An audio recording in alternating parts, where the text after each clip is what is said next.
Captain Jake Morrison stood on the bridge of the USS Horizon and watched the stars drift past the viewing window. He had been exploring space for 10 years now, and it still amazed him every time. The ship moved smoothly through the dark void, between solar systems, carrying a crew of scientists and explorers to places no human had ever seen before. The year was 2387, and humanity had come a long way since leaving Earth. 12 star systems now housed human colonies, each one built with care and respect for the local environment. Unlike the old stories of conquest and war, humans had chosen a different path among the stars.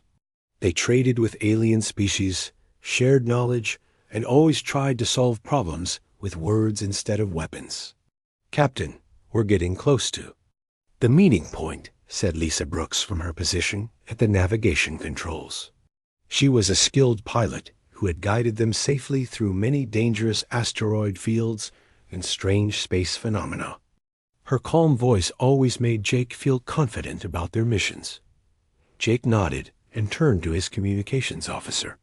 "Amy, send a message to the Zephyrian ship. Tell them we're ready to begin talks."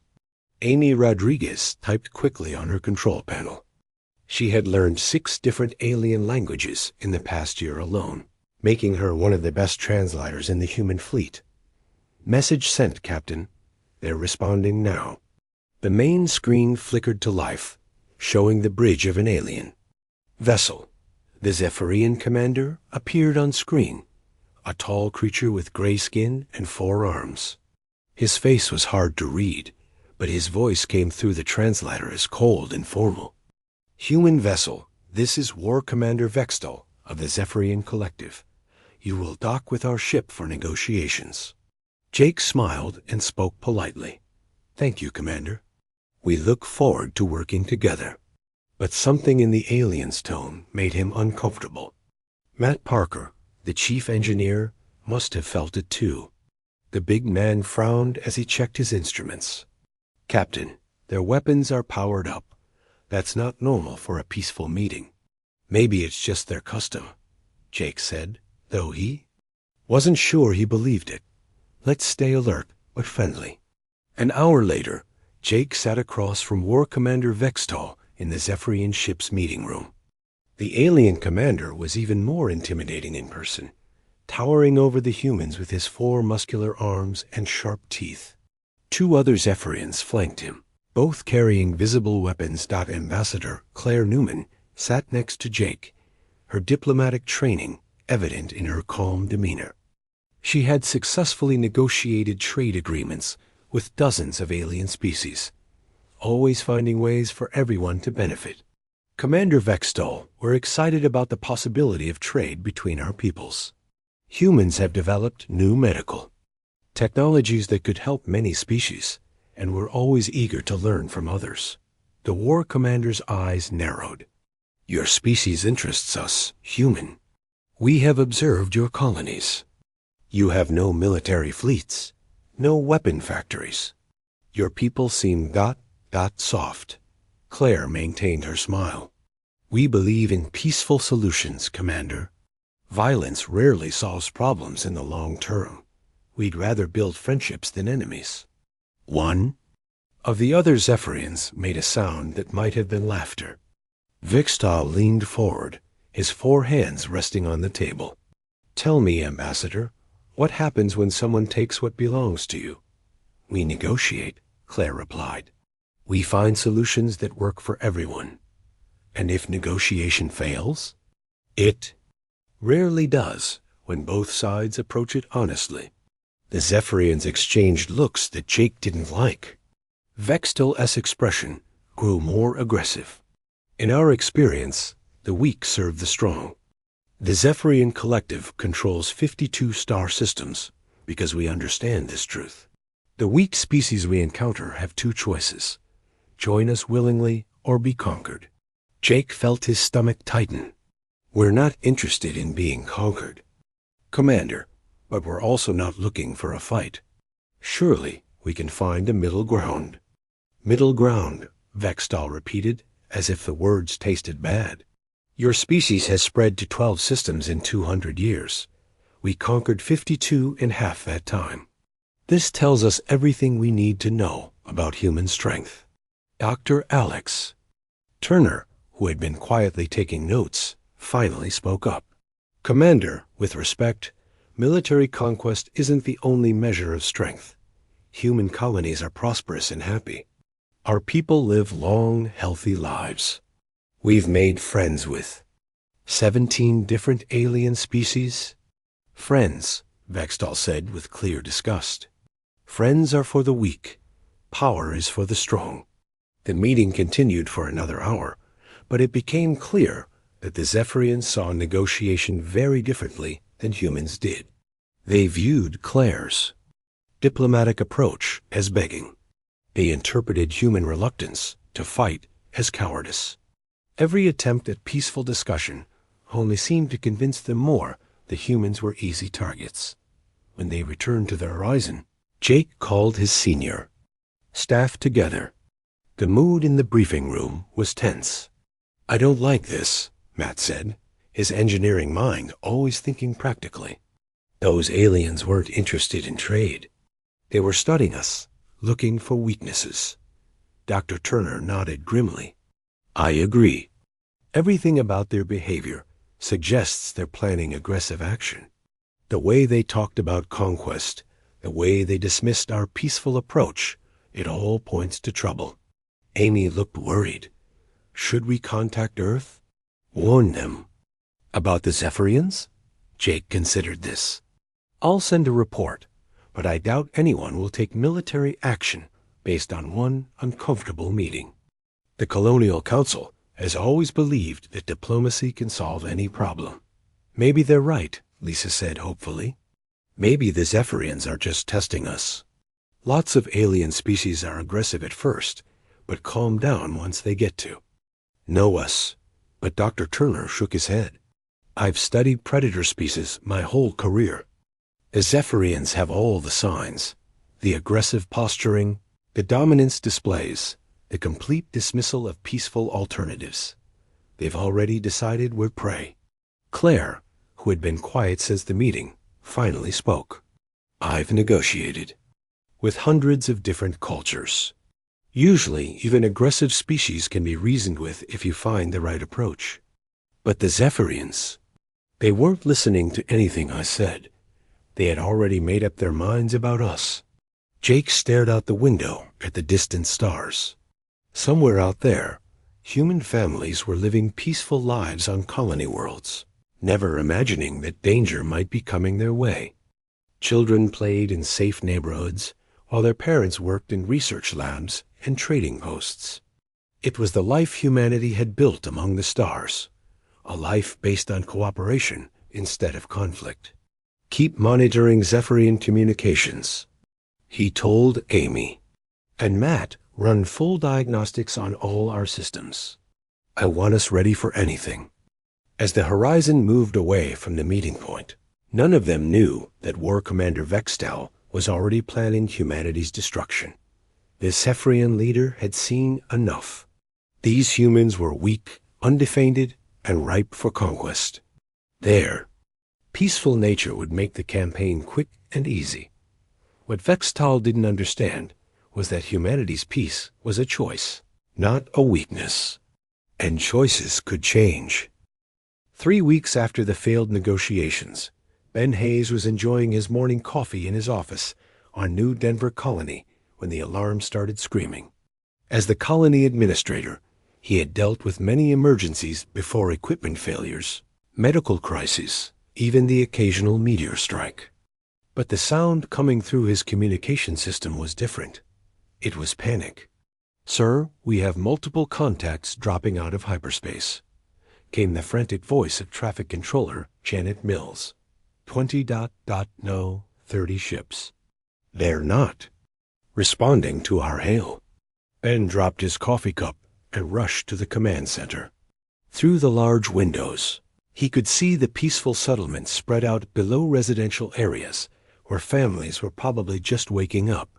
The central marketplace where vendors were setting up their stalls. the school where children would soon arrive for classes. "Are they human ships?" Ben asked, though something cold in his stomach already knew the answer. "Negative, sir. The configuration matches Zephyrian vessels." Ben's blood turned to ice. "Get me a channel to Earth, priority 1, and sound the evacuation alarm." But before Janet could respond, the first energy blasts lit up the sky. The Zephyrian attack was swift and merciless. Their warships opened fire without warning, targeting the colony's power grid, communication arrays, and transportation hubs. The peaceful morning was shattered by explosions and the terrible sound of buildings collapsing in the medical center. Dr. Sarah Mitchell was checking on her overnight patients when the attacks began. The building shook violently, throwing equipment to the floor and shattering windows. Through the broken glass, she could see the marketplace burning in the distance. "Emergency. Protocols now," she shouted to her staff. "Get the emergency supplies and set up triage in the basement. We're going to have a lot of wounded coming in." Nurse Keten Adams ran past her, carrying medical supplies. "Dr. Mitchell, the Children's Hospital took a direct hit. They're asking for all available medical personnel." Sarah's heart broke, but she forced herself to stay focused. "Take half the staff and go. Set up an emergency treatment center in the school gymnasium. I'll coordinate from here." Outside, colonists ran through the streets in terror. These were people who had come to New Denver for a better life: scientists, teachers, artists, and families seeking peace among the stars. They had never imagined that war would follow them here. Colony Security Chief Mike Roberts tried to organize the evacuation, but his small force was designed for keeping peace, not fighting a war. Their equipment was meant for dealing with accidents and minor disputes, not alien warships raining death from orbit. "All security teams, focus on getting civilians to the emergency shelters," he ordered over his radio. "Don't worry about property. Just save lives." But the Zephyrians had targeted the shelters too. Their intelligence was perfect, suggesting they had been planning this attack for weeks. Every important structure, every evacuation route, every potential hiding place, they knew about all of it. The attack on New Denver was happening simultaneously with assaults on 2 other human colonies, Port Liberty and Haven Station. The Zephyrians had coordinated their strikes to prevent any warning from reaching other human settlements. On Port Liberty, mining supervisor Carol Thompson watched in horror as Zephyrian ships destroyed the orbital mining platforms where hundreds of workers were starting their shifts. The platforms exploded in brilliant flashes, taking skilled engineers and miners with them. "Send out rescue ships," she ordered her remaining staff. "Get everyone you can to the surface." But the Zephyrian ships targeted the rescue vessels too. They weren't just conquering the colonies, they were making examples of them at Haven Station. The attacks came during the morning school session.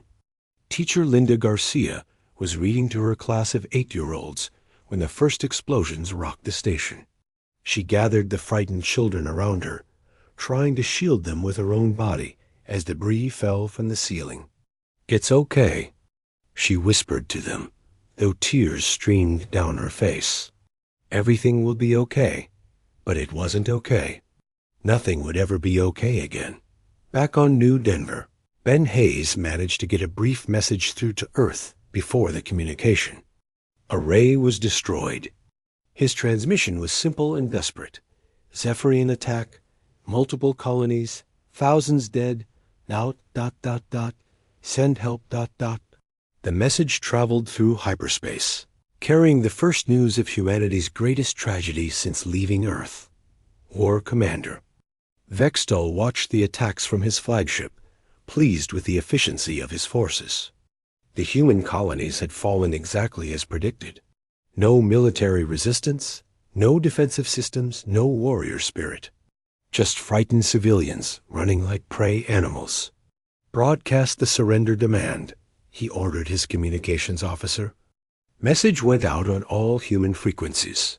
In perfect human language, people of Earth and human colonies witness the fate of those who resist the Zephyrian Collective. Your military weakness has been demonstrated. You have 48 hours to surrender all human territories to our control. Comply, and your remaining colonies will be spared. Resist, and they will share the fate of New Denver, Port Liberty, and Haven Station. The galaxy watched and waited. Based on every previous encounter, the humans would surrender quickly. No species had ever successfully resisted the Zephyrian war machine.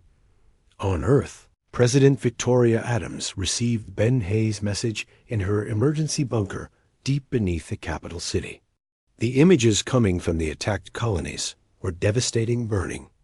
Cities, destroyed infrastructure, and casualty reports that made her sick to her stomach. How many? She asked quietly. Defense Secretary Mark Williams consulted his tablet with shaking hands. Preliminary reports suggest over 50,000 dead across the 3 colonies, but those numbers will climb. The attacks targeted civilian areas specifically. They attacked children, she said, her voice barely above a whisper. They bombed schools and hospitals.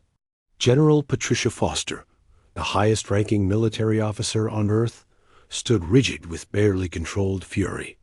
Madam President, we need to respond. We can't let this stand. With what? President Adams asked bitterly. We disbanded most of our military forces 50 years ago. We have exploration ships and cargo vessels, not warships. Then we build warships. General Foster replied. We find every retired military officer, every engineer, every person who knows how to fight, and we build the biggest, most powerful fleet this galaxy has ever seen. Admiral Rachel Stone, who had been quiet until now, finally spoke. She was officially retired, but President Adams had called her back when the crisis began. Victoria, the Zephyrians made a mistake. They think we're weak because we choose peace. They don't understand that we're not weak or just not motivated to fight unless we have to. And now we have to, General Foster added grimly. President. Adams looked at the images from the colonies one more time. Families destroyed, children killed, homes burned to ash. The Zephyrians had awakened something in humanity that had been sleeping for generations. Admiral Stone, you're no longer retired. General Foster, begin immediate mobilization of all resources. I want every shipyard, every factory, every piece of industrial capacity focused on one goal. Her voice grew harder with each word. We're going to build a fleet. And then we're going to show the Zephyrians exactly what humanity is capable of. When someone hurts our children. As the orders went out across human space, something fundamental changed in the human spirit. The peaceful explorers and traders were still there, but they were joined by something older and more dangerous, the part of humanity that had conquered Earth. Through 10,000 years of warfare, the Zephyrians had wanted to see human strength. They were about to get their wish. Admiral Rachel Stone hadn't worn a military uniform in 15 years, but it felt natural as she walked through the bustling corridors of the newly reactivated Mars Defense Command. The facility had been mothballed decades ago when humanity decided that exploration was more important than warfare. Now, engineers worked around the clock to bring ancient defense systems back online. Admiral, the first wave of volunteers is arriving, reported Captain Danny Collins, her new aide. He was young and eager, one of thousands who had enlisted in. The hours after the Zephyrian attacks. The recruitment centers can't handle the crowds. Rachel nodded grimly. The response had been overwhelming. Civilians who had never held weapons were demanding military training. Scientists were abandoning research projects to design new ship weapons. Even children too young to fight were organizing supply drives for the war effort. What's the status on ship conversion? She asked as they entered the main command center. Engineer Kyle Roberts looked up from his workstation, his face smudged with grease and exhaustion. He had been working for 36 hours straight, converting civilian vessels into weapons of war. We've got 47 cargo ships fitted with missile systems, and 23 exploration vessels upgraded with energy weapons. It's not pretty, but it'll kill Zephyrians. The transformation was happening everywhere. On Luna Station, Dr. Lauren Martinez led a team developing new shield technologies based on theoretical physics that no one had bothered to build before. She hadn't slept in 2 days, but her eyes burned with determination. The energy absorption rates are incredible, she explained to her exhausted team. If we can get these shields on our ships, Zephyrian weapons won't be nearly as effective. Her assistant, Dr. Peter Young, rubbed his tired eyes. The manufacturing requirements are massive. We'll need every industrial facility in the solar system. Then, we'll get them, Lauren replied simply. Every factory, every 3D printer, every fabrication unit. Nothing else matters right now. The scale of mobilization was staggering. Earth's peaceful economy was being transformed into a war machine with frightening efficiency. Civilian transport companies donated their entire fleets. Mining operations retooled to produce ship armor. Even entertainment companies were contributing holographic. Designers created new tactical displays, while game developers built combat simulations for pilot training. On the Asteroid Mining Station series, former freight pilot Tony Garcia received orders that would change his life forever. He had volunteered for intelligence work, and Admiral Stone had personally selected him for a dangerous mission. "You want me to infiltrate Zephyrian space?" he asked Colonel Betty White, the intelligence chief. "We need to know their fleet positions, their weaknesses, anything that can help us win," she explained. "Your background in deep space transport makes you perfect for this. You know how to stay invisible." Tony looked at the photos from New Denver that covered the briefing room walls. Burned schools, destroyed hospitals, families torn apart by alien cruelty. When do I leave? The transformation wasn't just technological, it was spiritual. Humanity was remembering what it meant to be warriors.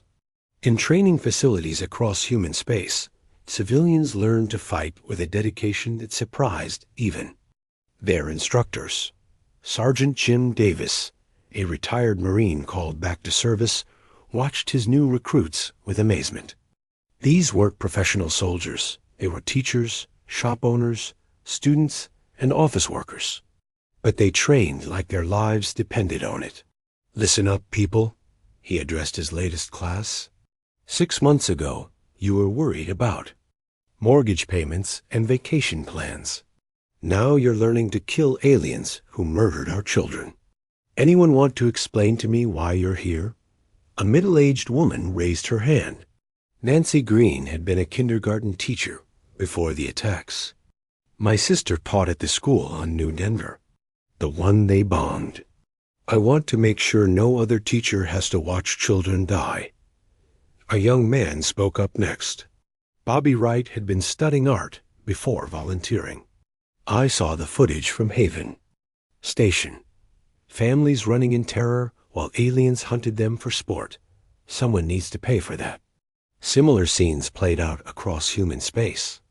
The peaceful citizens who had built a civilization based on cooperation and trade were becoming something else, something the galaxy had never seen before.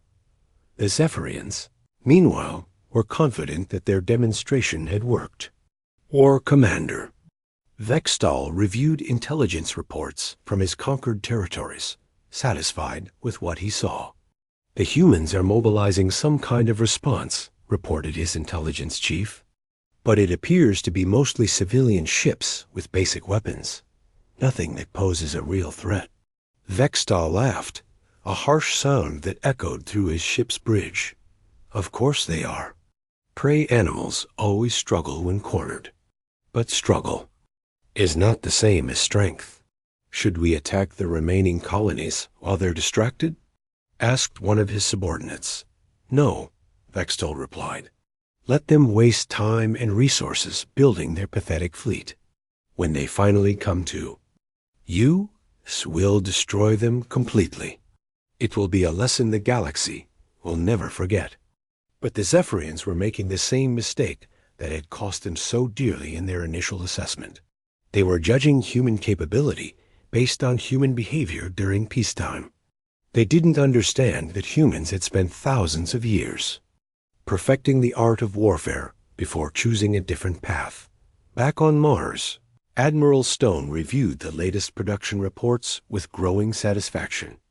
The numbers were staggering: hundreds of ships under construction, millions of weapons being manufactured, and volunteer forces growing by the hour. "How long before we can launch?" asked General Foster during their daily briefing. 6 months. "For a basic response force," Rachel replied. "But I want to wait. I want overwhelming superiority when we hit them." "The longer we wait, the more time they have to prepare," warned Colonel White. Rachel Stone's expression grew cold. "They killed our children, Betty. They targeted schools and hospitals. They thought we were weak because we chose peace over war." She turned to look at the tactical displays showing Zephyrian fleet positions. "They're about to learn that human mercy is not the same as human weakness." Throughout human space, the transformation continued. Former pacifists became weapons designers. Peace activists learned combat tactics. Children too young to fight organized. Supply drives and communication networks got Captain Jake Morrison, whose failed diplomatic mission had been the last peaceful contact between the species, now commanded a squadron of converted exploration vessels. His ship, the USS Horizon, was barely recognizable, bristling with weapons and armor plating. "It's strange," he told his crew during a briefing. 6 months ago, we were exploring nebulae and cataloging planets. Now we're planning attack patterns and weapon configurations."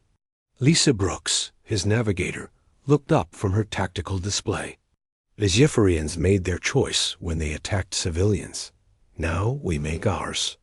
Dr. Alex Turner, who had predicted the alien aggression, was now designing biological weapons specifically tailored to Zephyrian physiology. It went against everything he had believed in as a scientist, but the images from New Denver had changed him. "I used to study alien life to understand it," he told his research team. "Now I study it to destroy it." The change in humanity was complete. The peaceful explorers still existed, but they had been joined by something older and more dangerous, the species that had clawed its way to the top of Earth's food chain through intelligence, cooperation, and an absolutely ruthless approach to warfare when threatened. The galaxy was about to rediscover why humans had once been the most feared predators on their home planet, and the Zephyrians, who had dismissed human peace as weakness, were about to face the full fury of a species that had chosen to be gentle until someone forced them to remember how to be monsters. 6 months after the Zephyrian attacks, the edge of their territory was quiet and empty. Patrol ships moved lazily through the void, their crews confident that no real threat would emerge from human space. The occasional refugee ship tried to cross into Zephyrian territory, hoping to escape what they assumed would be humanity's inevitable surrender. Then space itself seemed to tear open. The first hyperspace portal appeared without warning, spilling out a massive dreadnought that dwarfed anything the Zephyrians had ever built. Before the patrol ships could react, dozens more portals opened. Then hundreds the fleet of Retribution had arrived. Admiral Rachel Stone stood on the bridge of the USS Retribution, watching as her fleet deployed into attack formation. 800 ships emerged from hyperspace in perfect coordination, sight that would have been impossible for humanity just months before. "All ships report ready, Admiral," announced Commander Lisa Brooks, who had been promoted from Jake Morrison's crew to serve as Stone's tactical coordinator. "The fleet is in position."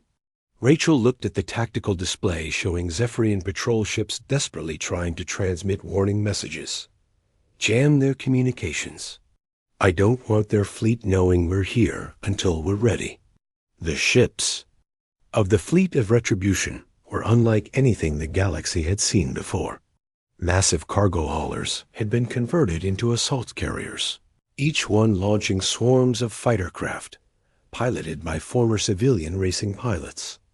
Exploration vessels bristled with experimental weapons that had never been tested in combat.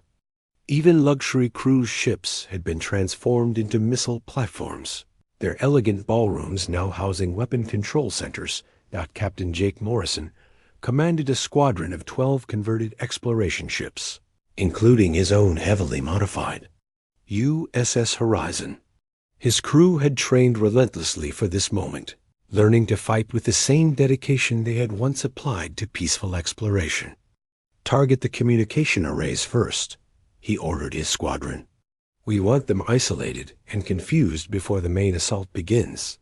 The attack was swift and overwhelming. Zephyrian patrol ships that had dominated this region for years were destroyed in minutes by weapons they had never encountered before. The few survivors who managed to escape carried terrifying reports of human technology that seemed impossible. Lieutenant Commander Nina Powell led the vanguard, piloting a sleek destroyer that had been built specifically for this mission. Her ship, the USS Vengeance, was crewed entirely by volunteers from the attacked colonies, people who had lost family and friends to Zephyrian cruelty. "Remember New Denver," she broadcast to her crew as they approached their first target. "Remember the children." Her tactics were unlike anything the Zephyrians had faced before. Instead of the straightforward assault patterns they expected, human ships moved unpredictably, using seemingly chaotic formations that somehow worked perfectly together. They struck fast, hit hard, and disappeared before the enemy could respond. Effectively, Dr. Lauren Martinez's new shield technology proved devastatingly effective. Zephyrian energy weapons that had destroyed human colonies with ease now barely scratched the hulls of human warships. The aliens' confident superiority evaporated as their most powerful weapons failed to stop the advancing fleet. "Their shields are absorbing everything we throw at them," reported a panicking Zephyrian ship captain to his superiors. "Our plasma cannons might as well be flashlights." But it wasn't just the technology that shocked the Zephyrians, it was the human approach to warfare itself. Where Zephyrian tactics were rigid and predictable, human commanders adapted constantly. They used feints, ambushes, and psychological warfare with deadly effectiveness. Engineer Kyle Roberts, now serving as a combat engineer aboard a converted mining vessel, had designed specialized weapons for different types of Zephyrian ships. His team could analyze enemy vessel configurations in real time and deploy the most effective countermeasures within minutes. "Target their power generators with the ion disruptors," he ordered his weapons team during their first major engagement. "Their ships are designed for intimidation, not efficiency. Take out the power, and they're helpless." The strategy worked perfectly. Zephyrian ships that had seemed invincible suddenly found themselves dead in space, their crews trapped in powerless hulks while human boarding parties prepared to capture them. Intelligence officer Tony Garcia had spent months infiltrating Zephyrian space, and his information proved invaluable. He had mapped their supply lines, identified their key installations, and even managed to plant surveillance devices on several major warships. "Admiral, I'm reading massive fleet movements toward our position," he reported from his concealed observation post. "The Zephyrians are pulling ships from all over their territory to meet us." Rachel Stone smiled coldly. "Perfect. Let them come. The more of their fleet we destroy here, the fewer we'll have to hunt down later." The first major battle took place near the gas giant Vexthara Prime, where a Zephyrian battle group of 50 ships tried to stop the human advance. The engagement lasted 6 hours and ended with complete Zephyrian defeat. Colonel Steve Murphy led marine boarding parties that captured 3 Zephyrian command ships intact. The intelligence they gathered revealed the full scope of Zephyrian military deployment and the location of their homeworld. "They're not used to losing," Murphy reported to Admiral Stone after interrogating captured officers. "Their entire military doctrine is based on overwhelming weaker opponents. They have no contingency plans for facing an equal or superior force." The psychological impact was as devastating as the military defeats. For generations, the Zephyrian collective had ruled through fear and intimidation. Now, for the first time, they were the ones experiencing terror. War Commander Vextal received increasingly desperate reports from his field commanders. Ship after ship was being destroyed or captured by human forces that seemed to appear from nowhere, strike with devastating effectiveness, and vanish before reinforcements could arrive. "How many ships have we lost?" he demanded of his intelligence chief. "Over 200 in the past week," came the grim reply. "And the humans haven't lost a single vessel. Our weapons can't penetrate their defenses, but their weapons cut through. Our ships, like they're made of paper." Vextal's confidence was beginning to crack. "What about their fleet composition? How many ships are we facing?" "Intelligence estimates 800 vessels, but they're unlike anything we've encountered. They're using converted civilian ships with weapons that shouldn't exist according to our understanding of human technology." The truth was even worse than the Zephyrians realized. Humanity wasn't just fighting with superior technology. They were fighting with the fury of a species that had been pushed too far. Every human crew member had seen the footage from New Denver. They had watched Zephyrian ships deliberately target schools and hospitals. They had heard the screams of dying children. Dr. Alex Turner, working from his mobile laboratory aboard a converted research vessel, had developed biological weapons specifically designed to target Zephyrian physiology. But Admiral Stone had forbidden their use, preferring to defeat the enemy with conventional weapons. "We're not going to become like them," she had declared during a staff meeting. "We'll win this war, but we'll win it honorably." The fleet advanced steadily toward the Zephyrian homeworld, leaving behind a trail of destroyed military installations and captured territory. Every victory made them stronger as they salvaged Zephyrian technology and recruited liberated alien species who had been oppressed by the collective dot, but the most powerful weapon in the human arsenal wasn't technology or tactics, it was their absolute unity of purpose. Every person in the fleet, from admirals to maintenance crews, was fighting for the same reason: to ensure that no species would ever again target human children. The Zephyrians had thought they were attacking a weak, peaceful civilization. Instead, they had awakened something that would reshape the balance of power in the galaxy forever. The fleet of Retribution was coming, and nothing would stop it from reaching its destination. The Zephyrian homeworld of Vexthara hung in space like a gray jewel, surrounded by the largest military fleet the collective had ever assembled. Every available warship from across their 52 conquered systems had been called home for this final battle. War Commander Vextal stood on the bridge of his flagship, watching his sensors track the approaching human fleet. "Over 3,000 ships," he announced to his bridge crew, trying to project confidence he no longer felt. "The humans may have won some battles, but they cannot match our full strength." But even as he spoke, reports continued to arrive from the outer system. Human ships were not approaching in the direct assault pattern that Zephyrian doctrine expected.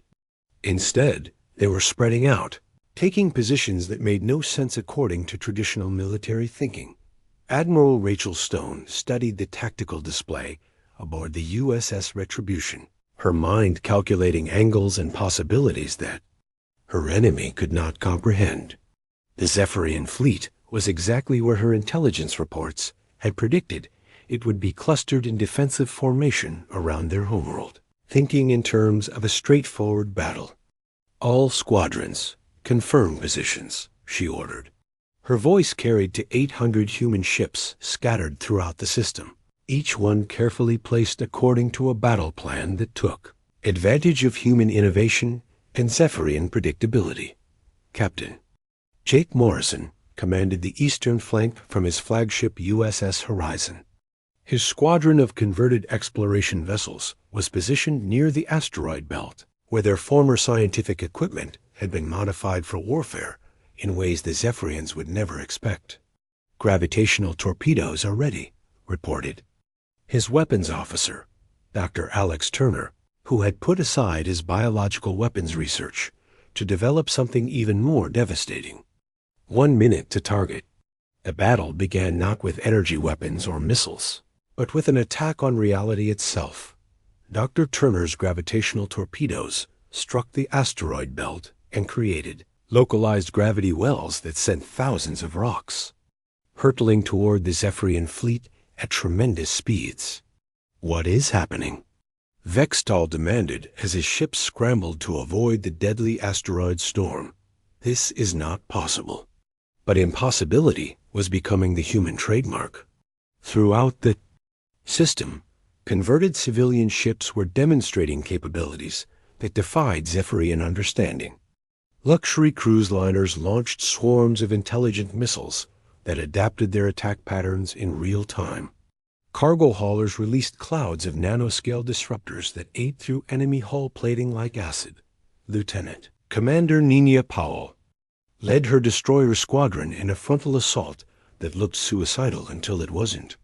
Her ships used their superior speed and maneuverability to slice through the Zephyrian formation, targeting command vessels with surgical precision. For the children of New Denver, she broadcast as her weapons tore apart a Zephyrian heavy cruiser. Her crew, all survivors of the original attacks, fought with a focused hatred that made them nearly unstoppable. A Zephyrian fleet, designed for intimidating weaker opponents, found itself outmaneuvered by forces that refused to follow conventional rules. Human ships worked together in ways that seemed telepathic, coordinating attacks across vast distances with perfect timing. Colonel Steve Murphy led the marine assault on the planet's surface, his dropships protected by orbital fire from Captain Morrison's squadron. The ground battle was fierce but brief, as human forces used their superior mobility and adaptability to overwhelm Zephyrian planetary defenses. "We've secured the capital city," Murphy reported to Admiral Stone. "Zephyrian ground forces are surrendering. En masse, they've never faced an enemy that actually fought back." In space, the battle was reaching its climax. The Zephyrian fleet, despite its massive size advantage, was being systematically destroyed by human forces that seemed to anticipate every move. Dr. Lauren Martinez's shield technology had proven so effective that human ships were taking minimal damage, while their weapons cut through enemy vessels like paper. Engineer Kyle Roberts, commanding a converted mining ship, had turned his vessel into a mobile weapons platform that could adapt its armament in real time. "Admiral, we've identified the Zephyrian command structure. Their entire fleet is controlled from Vextal's flagship. If we can take it out, their coordination will collapse." "Do it," Rachel ordered. The assault on Vextal's flagship was led by Jake Morrison himself. His squadron approached through the debris field of destroyed Zephyrian ships, using the wreckage as cover until they were close enough to strike. USS Horizon's weapons, originally designed for studying stellar phenomena, proved devastatingly effective against military targets. Energy beams that had once analyzed distant stars now sliced through enemy armor with incredible precision. War Commander Vextal watched his bridge explode around him as human weapon systems tore his ship apart. Emergency lighting cast eerie shadows as his crew scrambled to escape the dying vessel. "This is impossible," he muttered, staring at the tactical display that showed his entire fleet in ruins. They were weak, peaceful. They had no weapons, no military tradition. Admiral Stone's voice came through the communication system, cold. and clear. You attacked our children, Vextal. You targeted schools and hospitals. You thought we wouldn't retaliate because we chose peace over war. The Zephyrian commander tried to respond, but Jake Morrison's boarding party had already reached his bridge. Colonel Murphy led the Marines in capturing the alien leader who had ordered the deaths of thousands of human civilians. You were wrong, Morrison told him simply. Peace was our choice, not our nature. With their command structure destroyed and their homeworld occupied, the remaining Zephyrian forces surrendered quickly. What had once been the most feared military in the galaxy was reduced to scattered survivors begging for mercy. The final count was staggering. Of the 3,000 Zephyrian ships that had defended their homeworld, fewer than 200 survived. The human fleet had lost exactly 17 vessels, most of them to accidents rather than enemy fire. But the real victory wasn't military. It was the message it sent to the galaxy. Humanity had transformed from peaceful explorers to unstoppable warriors in less than a year, demonstrating a capacity for adaptation and innovation that shocked every alien civilization. President Victoria Adams addressed the galaxy from the occupied Zephyrian capital. Let this be a lesson to any who would threaten human civilians.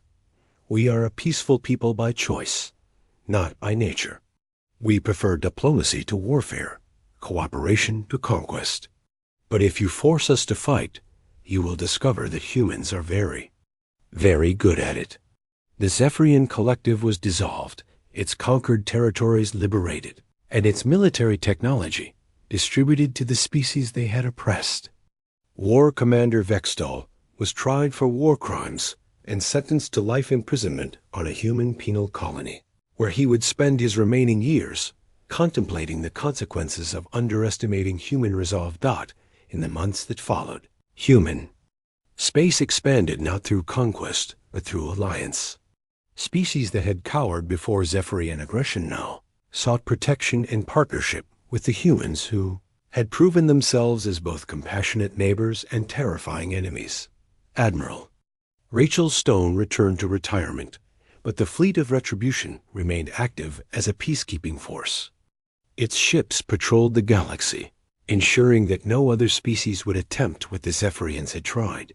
Captain Jake Morrison resumed his exploration duties, but his ship carried weapons now, and his crew included Marines. The galaxy had learned that human peace came with a price: respect for human life and values. Dr. Alex Turner went back to studying alien biology, but his research took on new significance.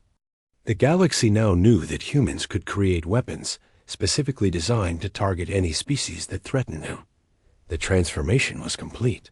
Humanity had proven that their greatest strength was not their technology or their military might, but their ability to choose who they wanted to be. They had chosen peace for generations, building a civilization based on cooperation and mutual respect. But when forced to choose again, they had remembered what they were capable of when threatened. The galaxy would never make the mistake of testing human resolve again. The fleet of Retribution had delivered its message clearly. Humanity's peace was a gift, not a weakness. And those who would threaten human children would face the full fury of a species that had spent 10,000 years learning how to destroy its enemies. The stars belonged to those wise enough to earn human friendship and foolish enough to become. Their enemies learned why humans had once been the apex predators of Earth. Peace had returned to the galaxy, but it was a peace guaranteed by the certain knowledge that behind humanity's diplomatic smile lay the memory of what they could become. When their children were threatened, the fleet of Retribution had completed its mission. Justice had been served,